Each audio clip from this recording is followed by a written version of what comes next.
Hey everybody, it's Brandon. I'm just hanging out here on the floor of the Iverick Art House screening room. I've had a few technical difficulties, so this intro is filmed a little bit more unusually than I usually do my intros. You can see here my mic stand busted, and so I've had to kind of like Frankenstein this whole thing together. Maybe that'll make my audio sound really cool when I actually finish editing this. But anyway, here we are. I've got this video today about what I like to call no-sketch sketching, and I'll jump into just a little bit what that entails. I have to apologize. The audio quality is not fantastic on this video, so I'm trying to figure out what I did wrong. It seems like I did things the same as I normally do. But anyway, I'm looking into that. I think the content is still great. If you're in the midst of sketchbook summer, this is going to be another good exercise for you to jump into and try out. And if you're not, it's fantastic exercise for a lot of other reasons. I also want to kind of continue kind of the giveaways I've been doing as a lead up to the release of Green Monk, the new Green Monk this fall. So I'm going to give away another mini comic. Sorry that you can't see that super well. There's a lot of glare on it.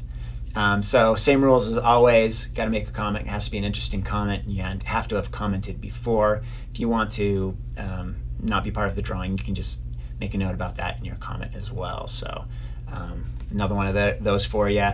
Also, just a reminder, Green Monk Blood of the Martyrs, it's going to be out this September, but it is available for pre-order. So you can pre-order through your local comic book shop. You still have about a month to pre-order it through your local comic book shop, and you can pre-order it through Amazon. So I'm going to put a link in here someplace.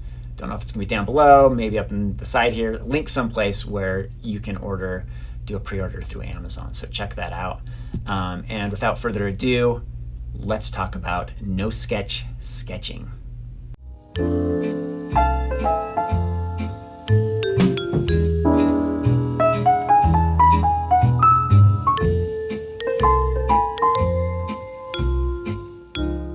So today I wanted to share with you an exercise that's something that I've been playing with for quite a while. I don't know exactly what the best name for it is. I've thought of calling it alla prima sketching. That's kind of confusing because there's another thing that's called alla prima. I thought of calling it Kim Jung-gi sketching because it's kind of inspired by kind of Kim Jung-gi's way of kind of just drawing stuff without having to sketch anything. Kind of settled on no sketch sketching, which sounds kind of like this weird double negative or an oxymoron, or I don't know what exactly you would call it, but the idea being that a lot of times when we sketch, we do kind of like an underdrawing first. We do like a structural drawing first, and then we sketch over the top of it. Maybe I should call it like one-pass sketching. Well, anyway, I'm calling it no-sketch sketching for right now. But anyway, it was really inspired by looking at Kim Jung-gi and looking at his approach, and kind of I went through this period of experimentation and exploration upon seeing his work, of trying to figure out how he did it, what type of skills he would have had to have developed to be able to do what he does, and it led me to experimenting with a lot of things. This is one of the things that I experimented with. I was just like, okay, I'm just gonna try to do what he does and see what happens. And I learned some very interesting things upon trying it, so I kind of wanted to share some of those things with you and why this exercise might be of benefit to you. So the first thing I would say before you jump into an exercise like this is it takes quite a bit of focus. It takes a lot of brain power. So I wouldn't be like listening to music or listening to any audio while you were doing this. I also would just point out here that this is double speed that this is playing back, so I was not drawing this fast in real time. I was taking a lot more time to kind of stop and think about what I was doing, and that's the other really key thing about this exercise, is you really need to stop and carefully visualize what you're doing. Now, one important thing I want to point out here, you'll notice when I'm drawing this woman's eye, I really make a mistake here, and it's so bad I just had to go back and fix it. In general, you shouldn't go back and do any erasing, any fixing. You really want to be able to, whatever you draw, just put it down and accept it for what it is. Try to get it right the first time. And so it really requires that careful thought and visualizing what you're going to draw before you draw it. And this is kind of one of the really important skills that this builds, is it builds kind of this this ability of visualization, mental visualization, and visual memory, kind of building shapes in your mind. I think that's really key to what Kim Jung-gi does and why he's successful at what he does, is he can build these kind of visual images in his mind really, really clearly before he starts drawing. And that's kind of reveals one of these things about drawing, that drawing is really a mental exercise more than anything else. So this is a chance to kind of flex those mental muscles.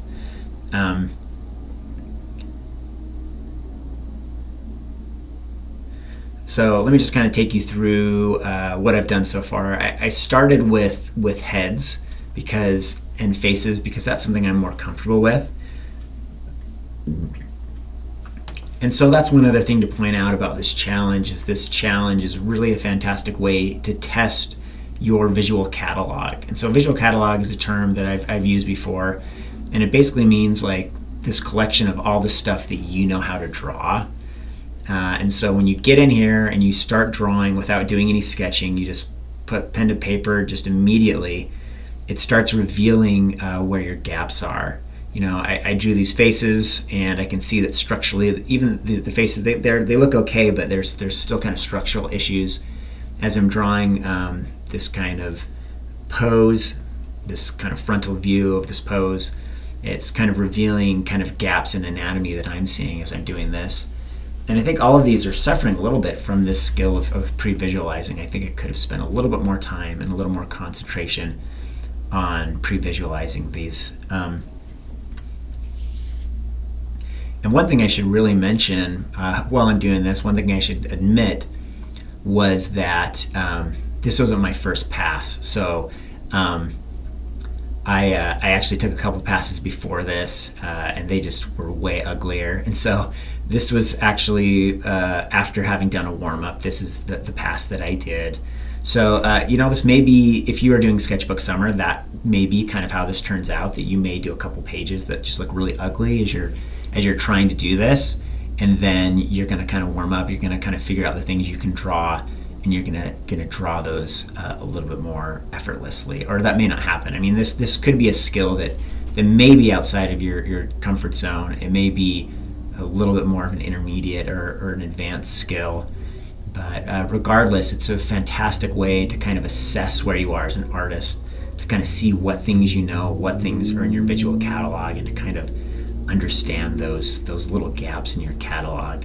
So now you see here, I'm just kind of doing this pose of the back, trying to kind of explore some back anatomy. For the most part, I'm general with the broad strokes there. Kind of need to figure out kind of how to draw arms and make those connect better without having to sketch them. And sorry if it's kind of discombobulating how I keep turning the canvas. It's kind of that habit I have to kind of look at things from a different angle. I think this guy's face too, I could have done a little bit better from the back angle. So now I'm trying to kind of challenge myself more as I go. So I thought I'd draw a horse. And I was actually kind of pleasantly surprised in how well this turned out, considering I didn't do any sketching before. This one's not too bad. You'll see I kind of make some more errors as I get into it, and I can kind of point those out. But the other thing that this can be a great resource for is if you're trying to study how to draw something, that you do this to kind of test how well you know how to draw that thing. And so what I would recommend is really that first you start by doing some studies of that thing from reference. And here you notice this neck isn't working, and I just kind of shade that a little bit.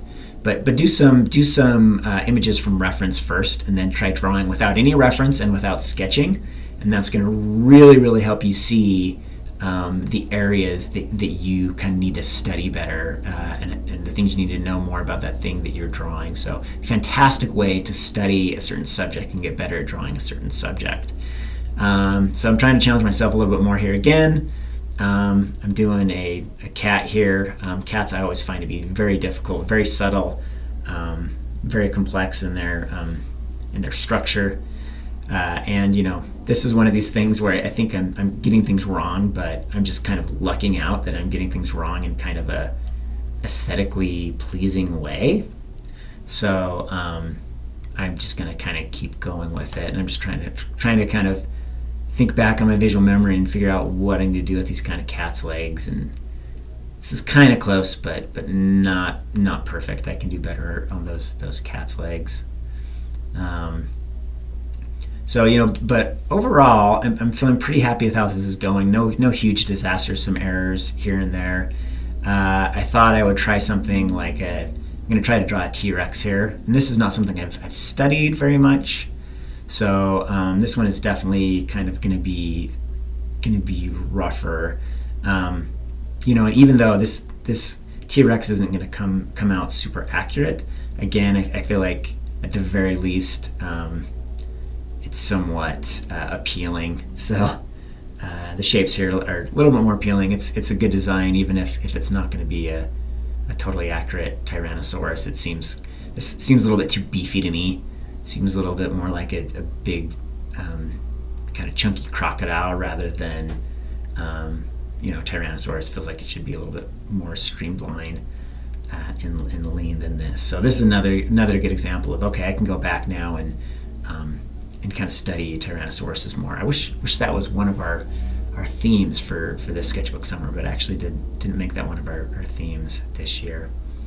But nonetheless, so good exercise. I kind of was able to kind of think about dinosaurs a little bit doing that one. I think the last thing I'm going to do here is just like a little car.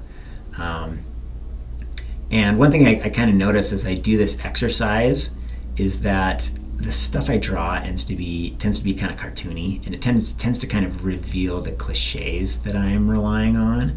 So this car comes across as really cartoony, and like the windshield, I kind of don't make it angled up enough. It looks like it's almost like flattened. But yeah, it feels almost like kind of soft and marshmallowy. Perspective on it is okay though, and I was kind of happy with how this wheel turned out, but I just kind of stopped there. So yeah, I think that's going to be the end of it with that car there. So that's the end of the exercise. It's again one of these challenges that can be really challenging.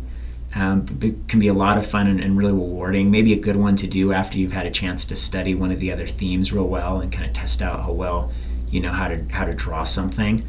This page probably took me about 15 minutes, but I'm sure you could spend a little bit more time, maybe do some more pages than this. Like I said, I had some kind of trial and error before I did this page, so maybe it took me half an hour in total, and maybe you could fill 2 pages within that time. So something to try out. Let me know what you think in the comments. So I'm really curious to see how this exercise goes for you. I know I've done this a little bit more, but I'm interested in someone that may be newer to drawing and seeing how it works for them and seeing if it's useful. So please let me know in the comments. Please like this video, please subscribe, and we'll talk to you next time.